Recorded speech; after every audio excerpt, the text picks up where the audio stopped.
And Stephen, if you don't get the full answer, as always, feel free to come back at the end. Thank you. I'd like to speak about probably an unpopular subject for many because we're quite a right-wing island. However, what I'd like to speak about is something that's not been spoken about in all the hustings, and that is civil liberties. And during the pandemic, the reaction and the laws that were passed by Tim Wold in the House of Keys filled me with dread and disgust, and I was completely unhappy with it. The Council for Europe advised all member states to only use imprisonment as an extremely last resort for minor breaches of COVID regulations. And yet here on the island, where we are a very law-abiding island, we introduced the most draconian legislation to control the pandemic. I have to ask why.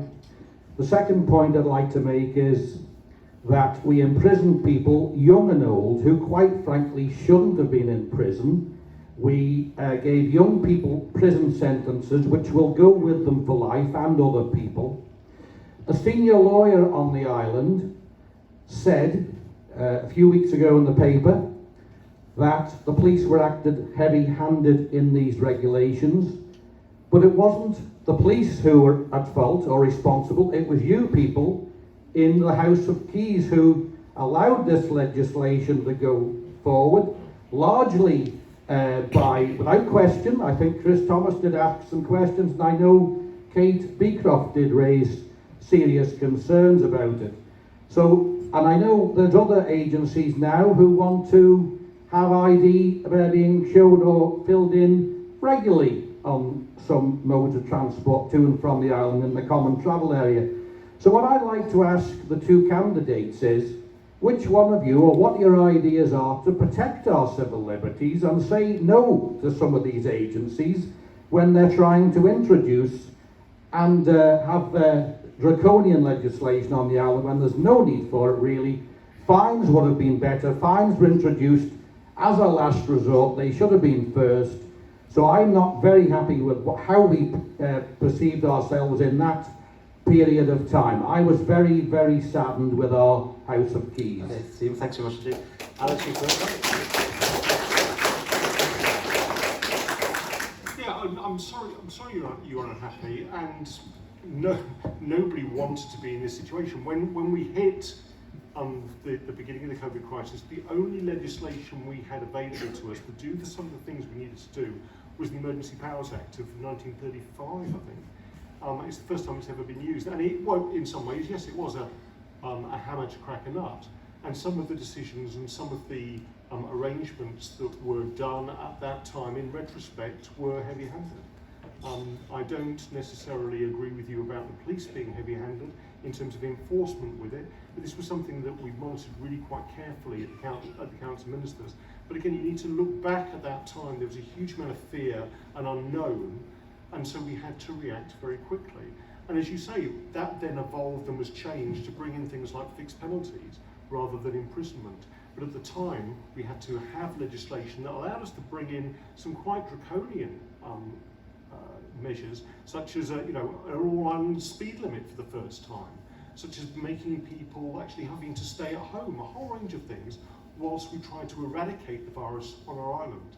But moving forwards, we've developed since then public health legislation, which is far more nuanced, far more democratic and far more flexible.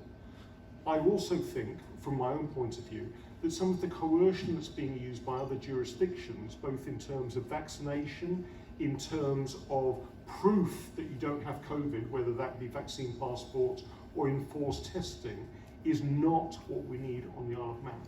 I personally would oppose any ideas, as they have done in the United Kingdom, to force healthcare workers to have a COVID vaccine, and if they don't, they're not able to work. I also do not think that forcing people to show identification that they've had the vaccine or negative tests if they're going into a bar or a nightclub or cinema or public place is the right way forward. That is far too heavy-handed at this stage. But you talk about borders, and for many years we have been concerned about porous open borders on our island. and the ability for people to come here without being on anyone's radar because of our lack of the ability to extradite people or enforce warrants from other jurisdictions. I think now is the opportunity to have that democratic debate about what sort of border security we want going forward. We may not want any, we may want to go just straight back to the time when you can get on the Steam packet, give them 25 quid, get a one-way ticket, and nobody knows who you are, or where you come from, or where you're going to go. We may want that. However, we may want something slightly different to reinforce the security we have on our island. And that is a debate I'd like the next administration to take forward. Okay. No? Yeah, I think first of all it is a government's responsibility to act in these circumstances and to act when national security, when public security is threatened, and in this case the health of our nation was substantially threatened in March 2020. And for many of us, we didn't actually know what we were really facing and truly facing. What we were faced with, what we could see on our television screens was body bags being lifted out of nursing homes across the European continent. We could see hospitals jam-packed to the rafters with people on ventilating machines, and we could see a rising and steady body count mounting up across the world where this COVID disease had taken effect. So first and foremost, it is absolutely right. I believe the actions that the government took to defend our island and to close our borders were the right actions substantially. It is easy with hindsight to look back and be critical of some of those actions. Nevertheless, I do think there are areas for learning going forward, and that some of the actions that were undertaken with hindsight and on reflection were probably not correct. But the ethos and intent of the government during all this was to protect people and protect people's lives and your family's lives, and that was the underpinning principle behind everything that was being delivered. I hope we learn some of the lessons from this, Stephen, because there were occasions when one felt that what was actually happening on the ground in terms of interpretation of the policy and the policy that was being set was not actually justice, potentially, and perhaps was an overreaction as we started to learn more about that threat. And indeed, you will see that as time went on, we started to relax. But I hope that the government will take a learning lesson from it. We'll learn for the next time that we have a pandemic at this of this sort of scale. We'll be prepared to act with empathy. And I think also it's not just about the Tynwald on the government on these occasions. It's also very much about Tynwald as well. And I think part of some of the frustrations that have grown over the last 18 months with the Council of Ministers have been about the way that we've communicated and formulated policy. And that's why there is a call now and a need for a future Council of Ministers, for a future Chief Minister to be braver about putting policy formation and debate, particularly on critical issues, onto the floor of Tynwald, and using your representatives more broadly to help design and develop resolutions to some of these critical issues. Stephen, all right? Happy? Not happy? Well, Go, Howard, back to the I microphone. don't need you, mate, thank you. No, you need it because we can't. Just Go. to reply, if anybody can hear me. Okay.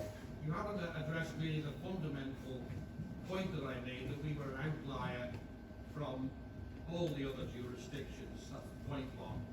I'm a little bit, I'm 50-50 whether I've got any faith in you for protecting my civil liberties, so I take great comfort that we are signatories to the Human Rights Act. That gives me great comfort, and I do think that we are in the common travel area.